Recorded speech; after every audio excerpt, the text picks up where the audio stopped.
What's up everyone, my name is Josh and this is Josh Unboxed and welcome back to another video. It's been a while, right? I apologize, it's just I've been fighting this really bad cold for the past like 2 weeks. To the point where it really knocks me out at night, and it's really hard for me to, film anything without coughing up a storm in the middle of the video. So, I just wanted to get my mind right, my body right before I start making videos again. I'm feeling a little better. Last week was pretty rough, but I'm feeling a lot better now to the point where I can continue to make some videos. And today it's the weekly pickups video. This is something I like to do on a weekly basis. I like to showcase all the cards that I picked up throughout the week, so you guys can follow along and kind of see what I've been doing. Showing you guys what I've been picking up, what I've been paying for them, to the point where you can follow along and see my whole entire sports card journey, if you will. So we're gonna go ahead and start things off. Just so guys let you know, we have a mixture of eBay pickups as well as card show pickups. I did go to card show this past weekend, the Diamond 9 sports card show out there in Placentia, California, which is near Fullerton. I took my son out there and we went and looked for some cards. But let's go ahead and start off with this first batch of eBay pickups. And the first card is the 1997 Skybox Premium Tim Duncan rookie card. I got this for $5. Not bad of a deal. Card seems to be in decent shape. There's some chipping up top here. I'm a big fan of Skybox Premium cards. I think starting from 1995. I love the design of the 95, 96, 97, 98, and even the 99 Skybox sets. This is a card that I wanted to add to my collection. I've been really diving deep into Tim Duncan's cards. It's not to the point where I feel like there's going to be any rise in his cards or anything like that. Not that I feel that his cards are undervalued or anything like that. I just felt like it's a good time to kind of add some nice Tim Duncan pieces to the collection, and that is one of them. And this is also another one. This is the 1997 Ultra Tim Duncan Gold Medallion card. This is 131G. You can see here, Gold Medallion edition here.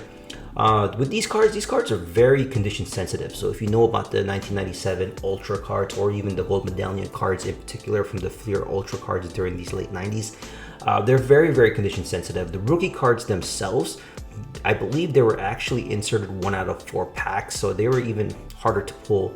But it's pretty cool to get this. I paid about $30 for this card. Not perfect by any sense. I'm not looking for a card that'll gem or even get a PSA 9 for that matter. When I'm looking at this particular card, I'm looking for one that has some that's in decent shape. If I were to get this graded, I would probably say this would probably get a 7. If you ask me. Tends to look somewhat clean overall, but I think the bottom left corner here has some issues, and you can see some chipping there on the bottom where it's black. The back has some chipping issues there on the side, but like I said, not really looking for anything in terms of mint condition. I just wanted to own the card, and I'm very happy to add that to the collection. Next up, I'm going to show some pickups from the Diamond 9 Sports Card Show. This first lot I got for $10. This is the 1996 Upper Deck Rookie Exclusive Steve Nash. I'm a big fan of the set. I love the basketball background and the material that they use, and when you feel the background of this, it really does feel like the leather on a basketball. I have this card. I have an Allen Iverson card that I picked up months ago. I think I kind of want to build this set. That 1996 draft class is such an iconic draft class with Kobe, Iverson, Nash. But it's a great draft class and pretty cool card to get. Got it for $5. And then this one is a 2003 Spx Tim Duncan card. This is from the SP Excellence. I believe these are parallels or subsets. I'm not 100% sure, but they are numbered out of 3,999. It's a numbered Tim Duncan card. I thought that was pretty cool. I know 3,999 is pretty high in today's standards, but even back then it was pretty high. But a serial numbered card from one of those older days is pretty cool too. So yeah, I'm pretty happy about that. Next card I got is this 1985 Topps Roger Clemens rookie card. Off-centered, you can see here left to right. Even there's some print defects on it as well with those marks there on the red. I just wanted to add Roger Clemens card to the collection. I know I could probably get a PSA 8 for probably less than $25 if I really tried and looked. which I might end up getting one of these days. But for now, this will do a raw 1985 Topps Roger Clemens. This next lot is a lot of 5 cards that I picked up all for $20. The first card is a 1997 Z-Force Boss Anthony Hardaway insert. Just a low-end Anthony Hardaway card to add to the penny PC. Pretty cool card there. Ended up getting this 1993 Upper Deck Derek Jeter rookie card. So these ones, the peculiar thing about these ones, there's a special or much more rare version based off of the hologram here. You know, if it's the gold hologram, then that's the more rare version of the card, and I believe they only came in the factory sets. I'm not 100% certain, but I think that's what I read, and those cards are very, very hard to come by. Now this card isn't in that great of condition, but the fact that, you know, I'm a big fan of Derek Jeter and just wanted to pick up more rookie cards as they come along, and if I can get them for cheap, then why not, you know. The next 2 cards are the 2019 Bowman Prospect Fernando Tatis Jr. cards. Now these don't have the rookie designation on it, but these do come from the Bowman Prospect set. This is the Chrome version. I figured, you know, big Tatis fan, just want to stack up as many Tatises as I can that I can get at an affordable price. And the last card in that lot is the biggest one, or one of my more favorite ones, and this is the 1981 Topps Kareem Abdul-Jabbar. It looks to be in pretty good condition, decent condition actually. Off center, top to bottom, left to right seems to be good.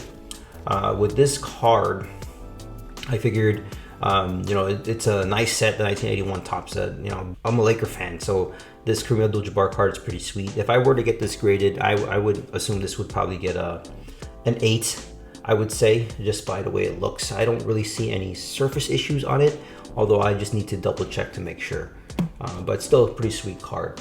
Now the last 3 cards are all eBay pickups, and you know, there's some big ones in here. There are 3 of them. So the first card I want to show is this 2020 LaMelo Ball from Crown Royale. It's called the Rookie Royalty insert. This is the blue parallel version that's numbered out of 75. Now, I have yet to buy an official like base LaMelo Ball rookie card. This is actually my second LaMelo Ball card that I've owned, or that I own in my collection. The other one is that Instant Impact Prism Silver card.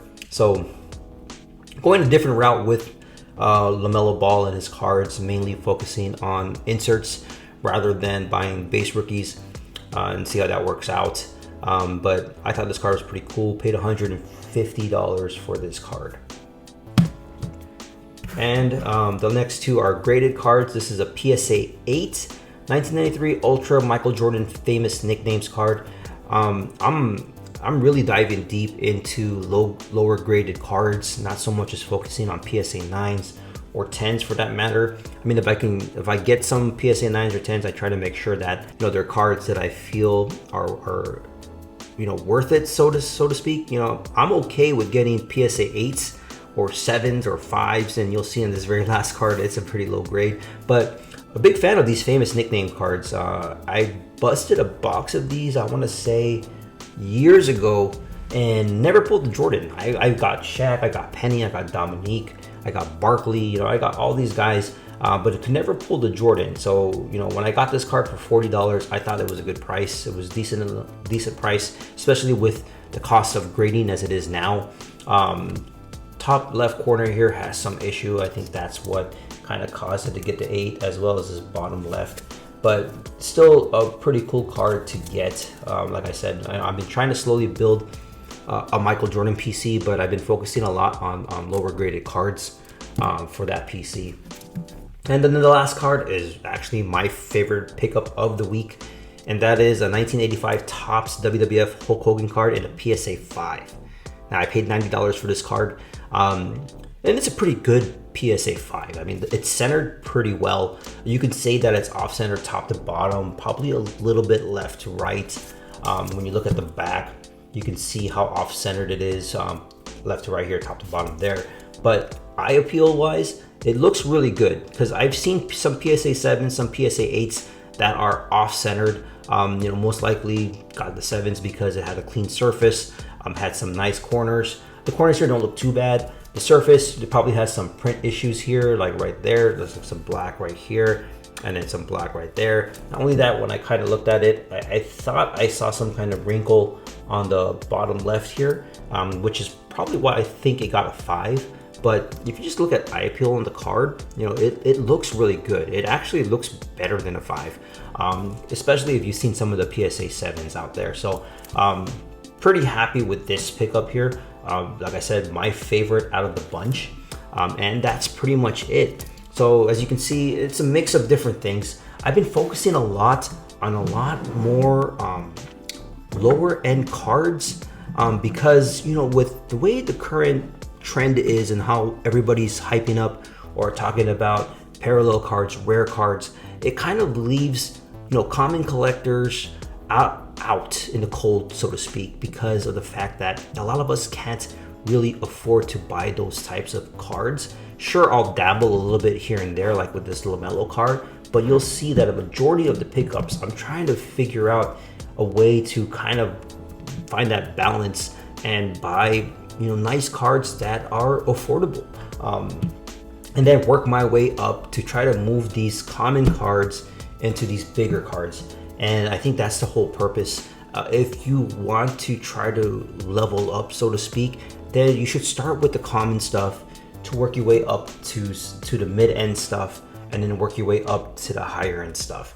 And the beautiful thing is, and this is something I'll talk about in another video, is that the common cards will always be there, all right? And, you know, there's, in this collecting space, in this hobby, there's a lot more people interested in common stuff than we think. It's just that the narrative has always been about rare and low pop types of cards, and that's the way it's always been. It's always been that way. You just go back to how collecting was back in the day. A lot of people want the rare cards. That's why they're the hits in the boxes. That's why there's case hits. That's why there's the rare inserts. That's always the case. But for a lot of people, you know, a lot of people can't afford that. So they're most likely going to be looking for the common stuff that they can add to their collection, and then, you know, eventually level up as well and work their way up. But like I said, that's for another video.